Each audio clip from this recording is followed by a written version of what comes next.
Welcome to the First Unitarian Church of Worcester, Massachusetts. I'm Sarah Stewart. I'm the minister here. It is wonderful to have all of you with us this morning. I'm leading worship this morning with our interim director of music, Allegra Martin, director of faith development, Samantha Namath, assistant director of faith development, Abigail Hannaford Riccardi, assistant director of music, James Haupt, and Olivia Buxton, our broadcast tech. We are also pleased to have some guest musicians joining our choir this morning, Ken Melnick on clarinet and Bob Gordon on percussion, both members of our church here. Here at First Unitarian Church, we strive in loving fellowship to honor the sacred, connect with each other, and serve justice. We are a welcoming congregation. Whatever your age, race, class, nationality, sexual orientation, or gender identity, we are delighted to have you with us this morning. For those of you joining us online, you can like this video to help others find us and subscribe to our channel to find more content. The newsletter is the best way to stay in touch and join our other programs. To get our newsletter online, go to firstunitarian.com and click subscribe to our newsletter at the bottom of any page. For those of you here in the sanctuary, you are all invited to a special social hour in the church parlor following the service. You can go through either door here to get to that parlor.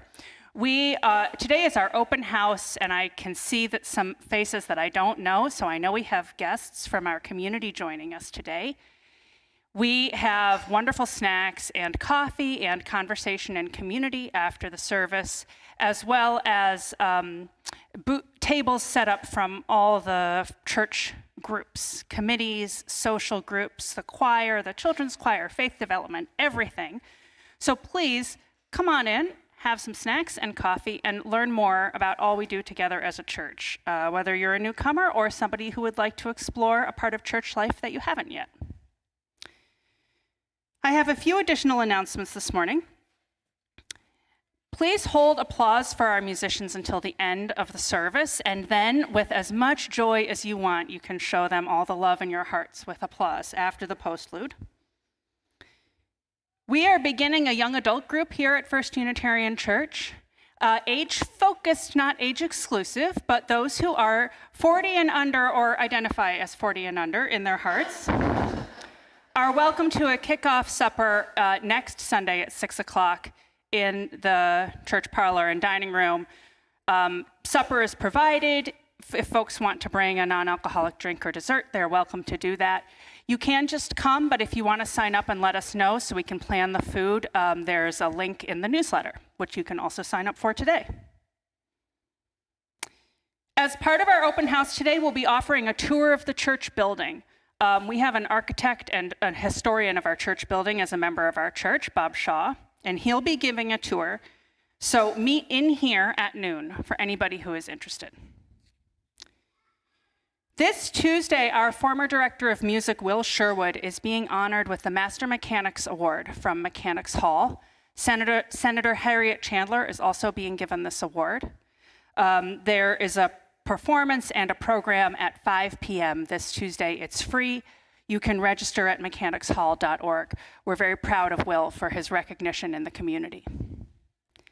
And finally, the Prudential Committee, the board of the church, engaged the Reverend Parisa Parsa to do some consulting with us last year about staffing for our music and faith development programs.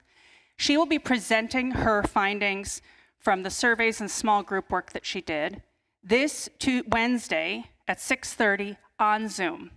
A link will be going out in your email later today. So I hope that if you're interested in those programs, you can attend that Zoom at 6:30 on Wednesday. This is the day the Lord has made.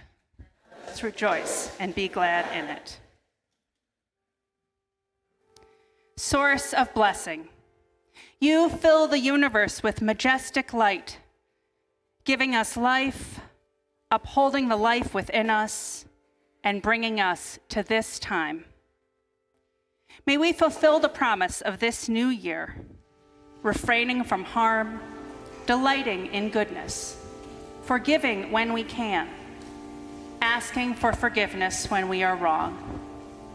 May this year stretch before us as a blessing and an opportunity for loving kindness. Amen.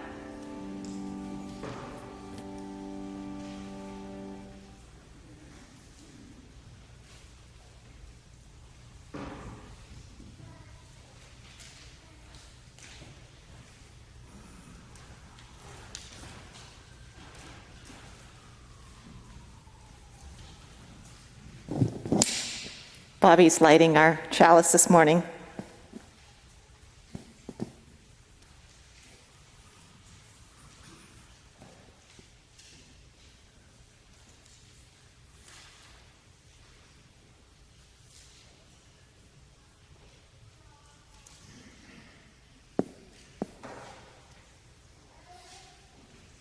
In the spirit of love, we light this chalice. Please rise in body or spirit to renew the covenant of our church with the words printed in your order of service and appearing on your screen. In the love of truth and in the spirit of Jesus, we unite for the worship of God and the service of all.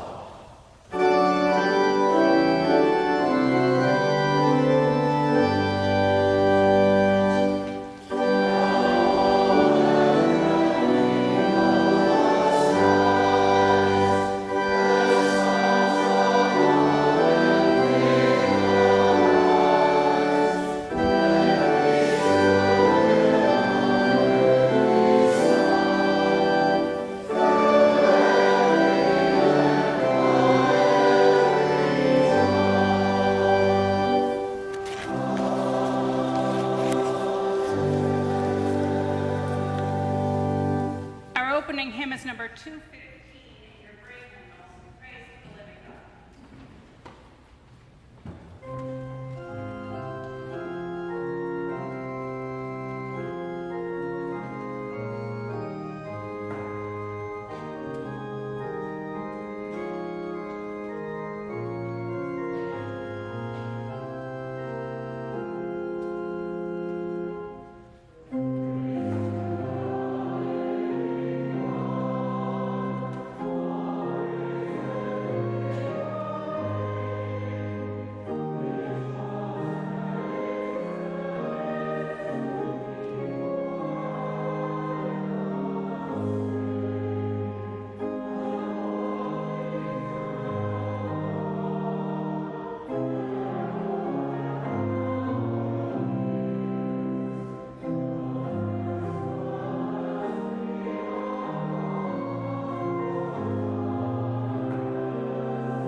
Good morning.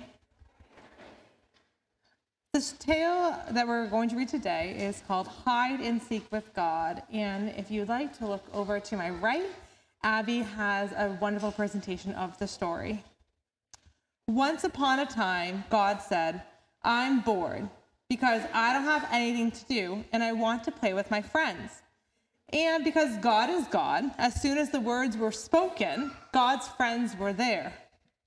When God saw them all gathered together, God said, "I've been bored. Let's play something." "Good idea," said God's friends. "What shall we play?" God thought for a minute and then said, "I know. Let's play hide and seek." The friends all said, "Yay!" They knew that hide and seek with God was always exciting and different because God was the one who hid, and God always thought of wonderful places to hide. God's friends closed their eyes tight and counted to 10. When they opened their eyes, God wasn't there anymore, so they all went off to look for God. One friend decided to look close to the earth and saw tender new sprouts of green grass pushing their way up towards the sun. As he bent over to look more closely at the new shoots, he realized there was something special, amazing, and wonderful about it. So he jumped up and ran to home base, calling out, "I found God! God is green and growing. I found God in the grass." Another friend decided to look for God at home. She watched the sun go down and heard the workaday noises stop and saw the lights in the houses go out.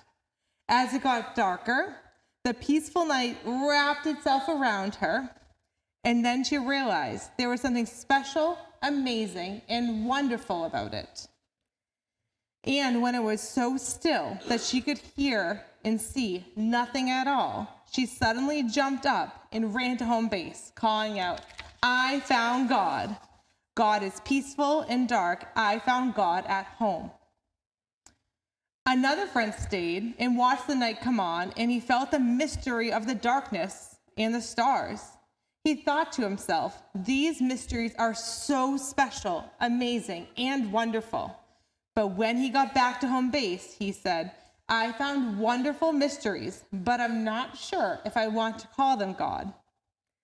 Yet, another friend decided to look for God where people were. He joined a group caring for others who needed help. He realized there was something special, amazing, and wonderful about those people. He turned around and he ran to home base, calling out, "I found God. God is love and sharing. I found God in the people who care for others." Finally, two of God's friends decided to go look for God together. They found a mirror and they looked for God in the mirror. As they looked in the mirror, though, they realized there was something special, amazing, and wonderful being reflected in it. They turned around and ran to home base, calling out, "We found God. God is in us." Then God said, "I had so much fun. Weren't those good hiding places? Some of you found me, others weren't sure, and others are still looking. That's okay, because the most important thing is to just play the game and let's do it again. I'm sure I can think of some other great hiding places." And then the game started all over again. Today is a very special day as well. It is the first day of our faith development classes, and it is also the first, tonight is the Jewish New Year called Rosh Hashanah, which we'll be learning all about today in faith development. And all are welcome to join. We would love to see all of you there. Thank you.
Please join me in the common prayer printed in your order of service and appearing on your screen.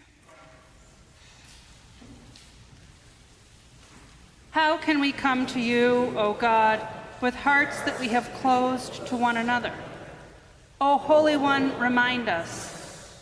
We are your children, all, lighted by the same precarious flame. How foolish are our walls of prejudice, our empty pride. O patient Spirit, take pity on us. You who breathed into us the one breath of our common life, breathe yet again and bring us to our soul's awakening. Please continue your own thoughts and prayers in silence.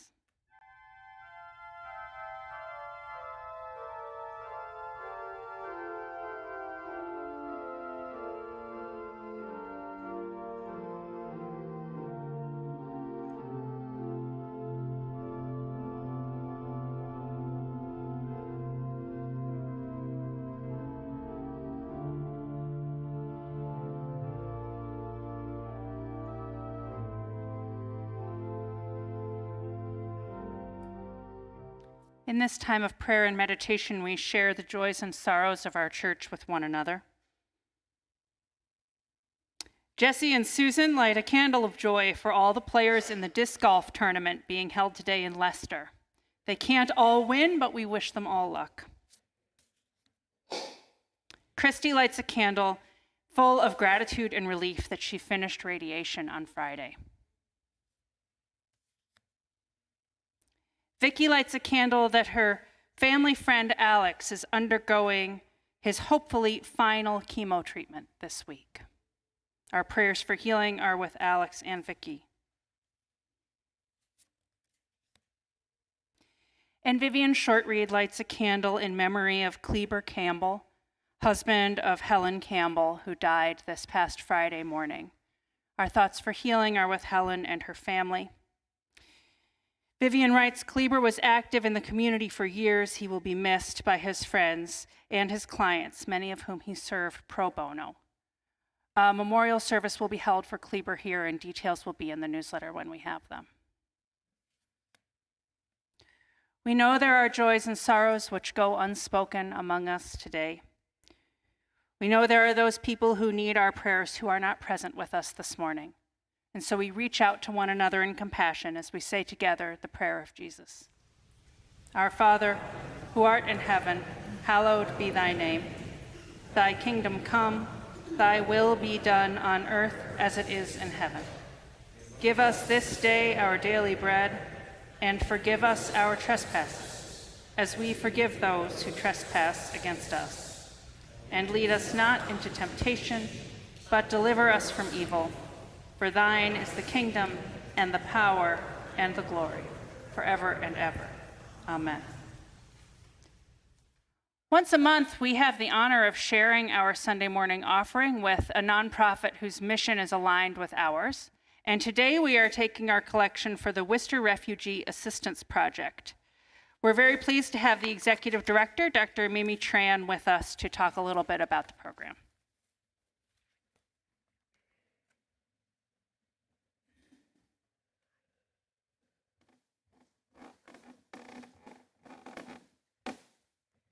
Hi everyone, thank you for having us here. My name is Mimi Tran and I'm currently serving as the Interim Executive Director at the Worcester Refugee Assistance Project. And as many of you may know, Lisa McWalters of this church was one of the founding members of RAP and our previous Executive Director. So RAP is an independent nonprofit organization that's made up of volunteers who are committed to assisting refugees who've resettled here in Worcester. So we serve refugees living in Worcester in several different capacities through education, mentoring programs, and really whatever is needed. RAP recently expanded its mission from serving mainly Burmese refugees to also assisting Afghan refugees who arrived in late 2020.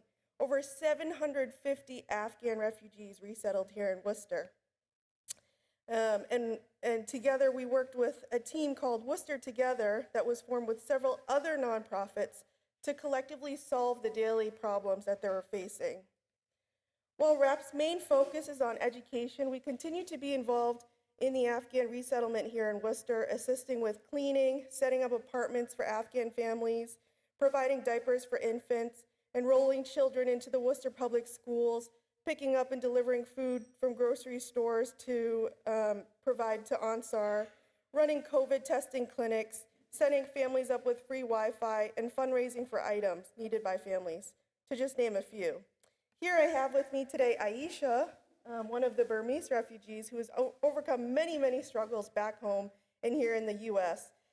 As a graduate of a RAP youth program, she continues to be a great leader in the community. She currently serves as the youth and children's group leader at the Southeast Asian Coalition. So she'll tell you a little bit more about how RAP has helped her. Hi everyone, my name is Aisha. So I come in US in the year 2015. Coming in, we don't know anybody, we don't know what to do. We are basically like a lost child. And that's when RAP basically come in and supported us. My mom and dad doesn't speak English. They were really clueless of anything. And we didn't know there was a community of Burmese people over here. With RAP, we actually got connected with all the other Burmese family. And with also RAP holding a lot of cultural event for us, helped my parents to get out more, not just work. That's I feel like very important aspect for a lot of immigrant and refugee who doesn't speak English to be connected in a group who they feel more comfortable, they can speak their mind. And RAP has provided a lot of the event and spaces for that, for my parents. For me, I'm just a very curious kid. I want everything. So whatever you give me, I'll take it. You want me to do work, I'll do it. Hey, you want me to run kids program, I'll do it. I don't know. I was at that point where coming from a very different setting, and here everybody just trying to give me stuff, and I'm just very open-minded too. I'm okay, I will learn. The biggest thing I think what I got from RAP is a lot of people say I'm stubborn, first of all, but they also say I'm very hardworking, because whenever I care too much, and RAP actually helped me grow a lot. Actually, when I first come, the hardest thing was not being able to go to school due to my age. We actually have to fight to get me enrolled in school. And once we fight with that, now I'm a WPI student, guys.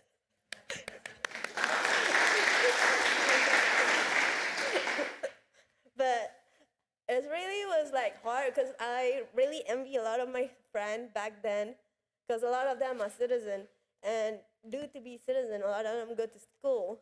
That's the story of where I come from. People who's not citizen are not allowed to go to school. So when I come here, America don't care about that. As long as you're here, you can study. So I was really grateful. But that's about it, But I'm really thankful for RAP. They actually helped me a lot to go to school, get a good grade, become a kind of a role model right now to my kids at where I work now. I want to be called big sister by all my students, but they call me mom, teasingly. I guess I'm doing a good job, right? Yes, you are. But thank you so much for having us today. Thank you.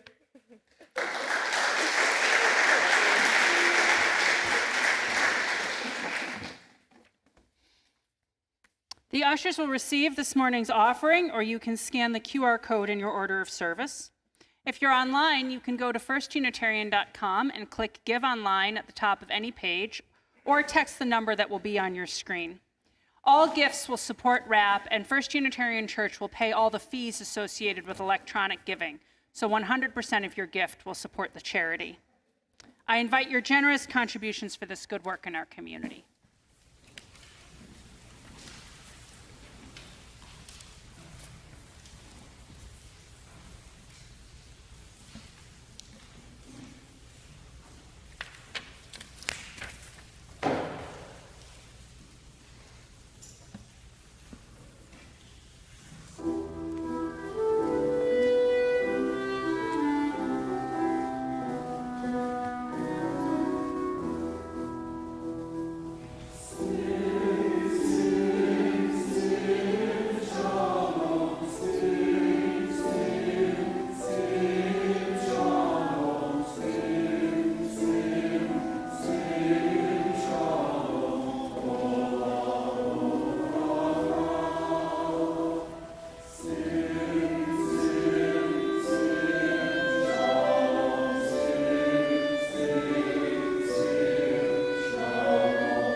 Our first reading is from the first letter of John, chapter 4. Beloved, let us love one another, because love is from God. Everyone who loves is born of God and knows God. Whoever does not love does not know God, for God is love. Beloved, since God loved us so much, we ought also to love one another. No one has ever seen God. If we love one another, God lives in us, and his love is perfected in us. Those who say, I love God, and hate their brothers or sisters are liars. For those who do not love a brother or sister or sibling whom they have seen cannot love God, whom they have not seen. The commandment we have from him is this: those who love God must love their siblings also.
Our second reading is an excerpt from the 1838 sermon by Minister William Ellery Channing.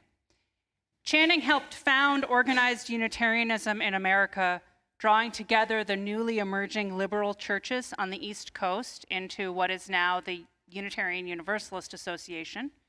Our own first minister, Aaron Bancroft, helped Channing with this work and was the first president of the American Unitarian Association. Channing refers to God as He, and I have kept this language so that we can hear this historical passage in its original voice. It is plain that likeness to God is the true and only preparation for the enjoyment of the universe. In proportion as we approach and resemble the mind of God, we are brought into harmony with creation. For in that proportion, we possess the principles from which the universe sprung. We carry within ourselves the perfection of which its beauty, magnificence, order, benevolent adaptations, and boundless purposes are the results and manifestations. God unfolds himself in his works to a kindred mind. You may think me a mystic, but to me, this seems to me the calmest and clearest truth. I think, however, that every reflecting man will feel that likeness to God must be a principle of sympathy or accordance with his creation. For the creation is a birth and shining forth of the divine mind, a work through which his Spirit breathes. In proportion as we receive this Spirit, we possess within ourselves the explanation of what we see.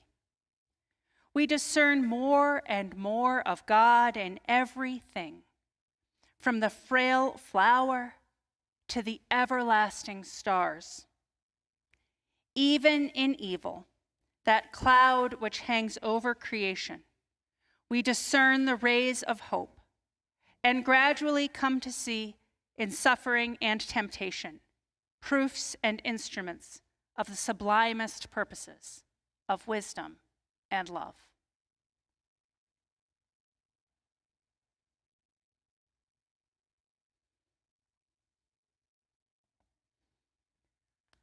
I wonder what kind of God you grew up with. Maybe a distant and uncaring force far off in the universe. Maybe a kindly grandfather who lived somewhere in the sky.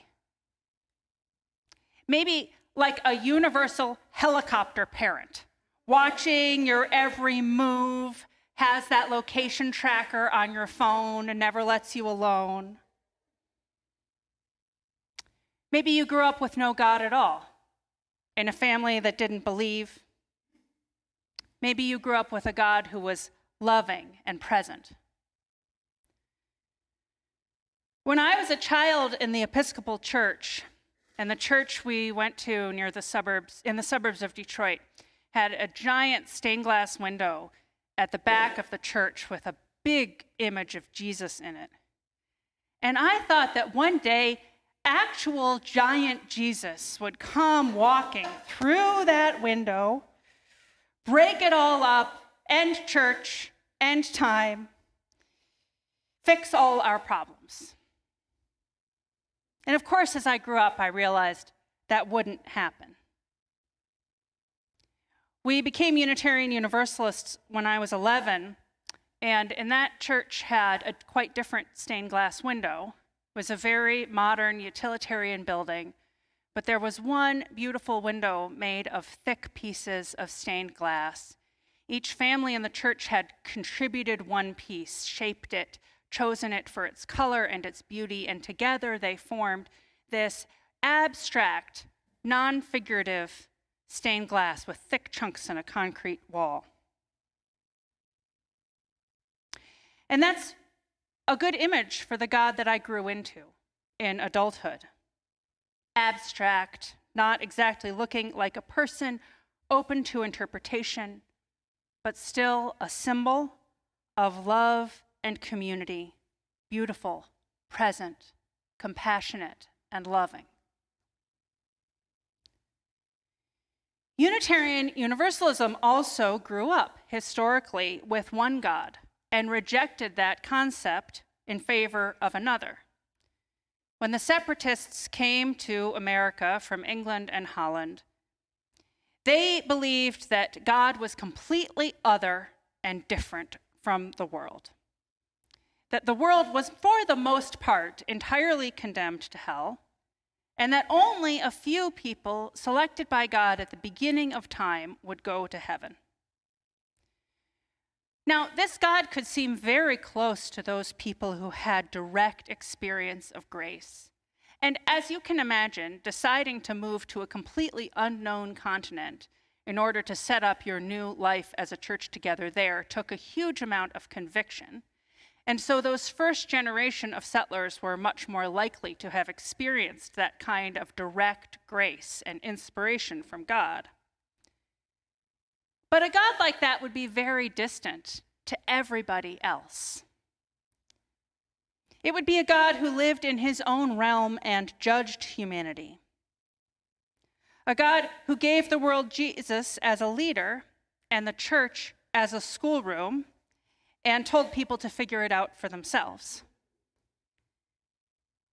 In the late 18th and early 19th centuries, some lay people and ministers in Massachusetts and along the Atlantic coast in America began to rebel against this understanding of God. They began to read scholarship about the Bible, and they began to believe that God gave us the Bible to understand God's purpose, yes, but also gave us a mind with which to understand it. A mind that we could use to understand the world around us and understand the difference between good and evil. That people had free will and could choose to be good. That holiness was something that everybody had access to. This church's founding is grounded in that story. In the 1780s, when the Congregational Church in Worcester needed a new minister, there were lay people here in Worcester who wanted a minister who would preach free will from this pulpit, who would tell you, or those people then, that they could choose to make a difference in their lives and choose to be good instead of bad, choose to be moral people. That calling of that minister, Aaron Bancroft, who would preach free will, founded this church. And those lay people came together around that vision of a God who gave to people some ability to choose good versus evil. In the sermon we heard an excerpt from today, William Ellery Channing said, "Our true religion consists in a growing likeness to the Supreme Being." This was a challenge to Calvinist orthodoxy, which said that God was perfect, off in heaven, and all humans were sinful. Channing said, no, we're not entirely sinful. We have something in us that is good. We have a spiritual nature. We have a little bit of divinity in us that can respond to the divinity out there. In fact, Channing said the experience of God comes from within us. We are the ones who experience it. So we must be something like God. And we can cultivate that capacity to know more about God. Channing said that knowing God more by being good people should be our chief aim in life. And we do not need to hide ourselves away in prayer, but can interact with the world and its problems, even trying to make this world a better place, and know God here. There is no need to wait until we get to heaven.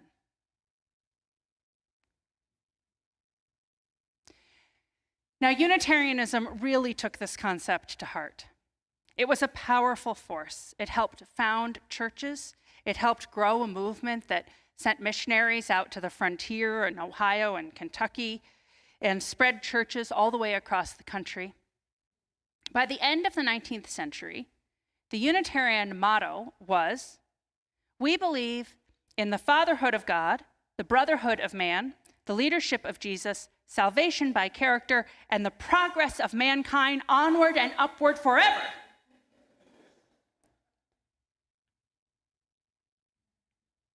Unitarianism was quite ready for a new American century that would try to live out that hope. Not just Unitarianism, but all across America, people grew up together. Science became ascendant. We put men on the moon.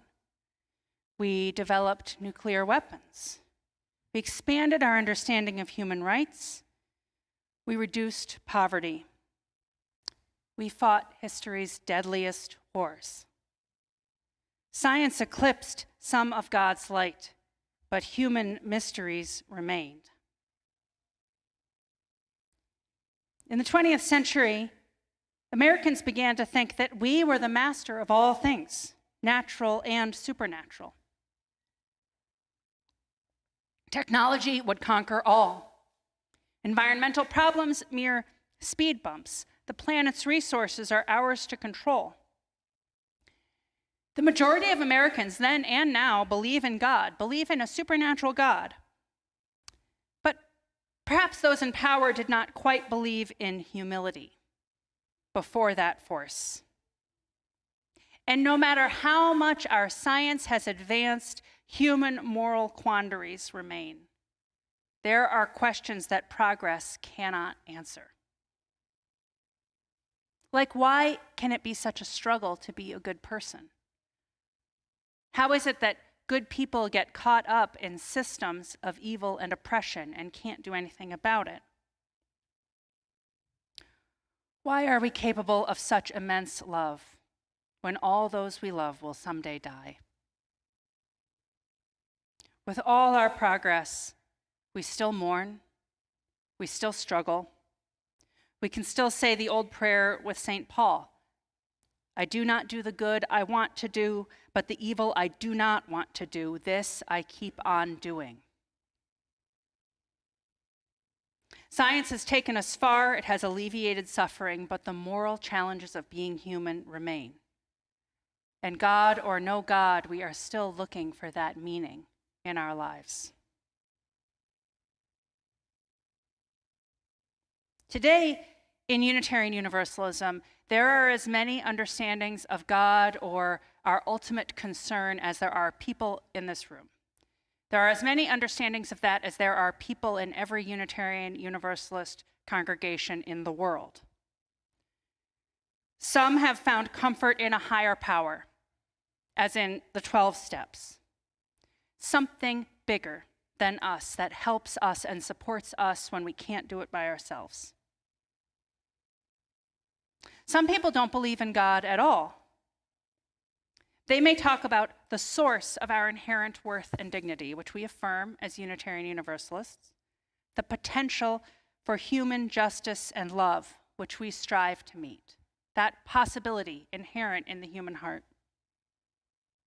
Some affirm a living essence of goodness in the natural world, which gives plants and animals and ecosystems their own dignity that does not derive from us.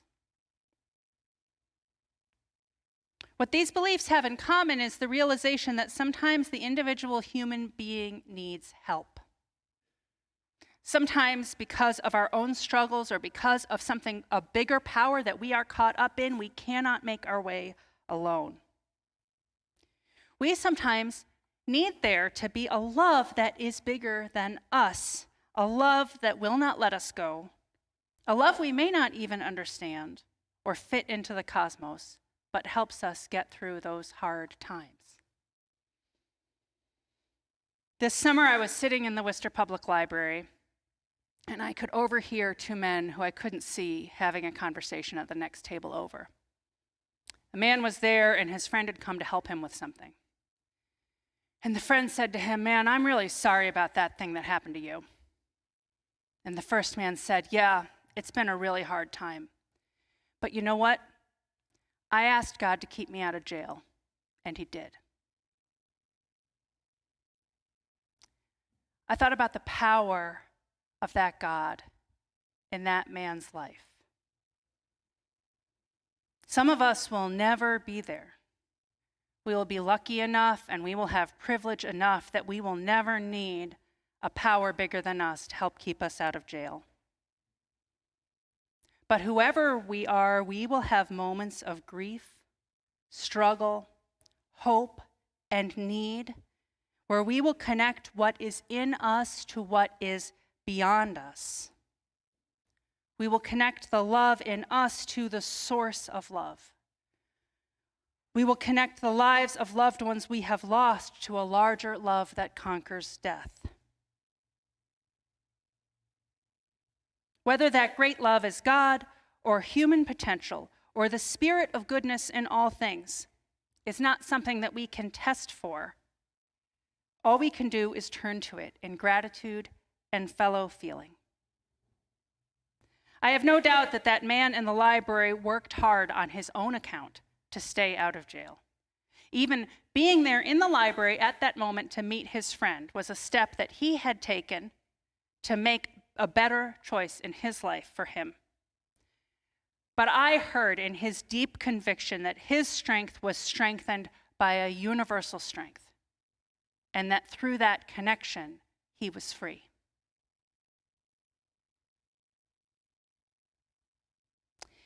In Zen Buddhism, there is a precept against duality. No inner world, outer world. No breath in, breath out. No doing, not doing. In sitting and breathing in meditation, one writer said the breath becomes a swinging door. Here, there, me, universe, in, out, self, God, flowing through and among each other, intermingling with every flap of the swinging door. William Ellery Channing understood that the goodness in us is not separate from the goodness of God. Two sides of the swinging door. In his theology, if we are able to respond to God's goodness, it's because we have some of that goodness in us. We do not need to live in fear of the judging God or give in to the temptation of pride and become the center of the universe. All we have to do is be the swinging door, letting the goodness in us intermingle with the goodness around us. Some days we need more support, and some days we have more to give. Our prayer is in our lives, and the love we give, and the spirit that connects us, and the power that strengthens our power to do good in the world and be free. I love you all. Amen. Our closing hymn is number 34 in your gray hymnals.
Go forth into the world in peace. Be of good courage. Hold fast that which is good. Render to no one evil for evil. Strengthen the faint-hearted. Support the weak. Help the afflicted. Honor everyone. Love and serve the holy, rejoicing in the power of the Spirit forever. Amen.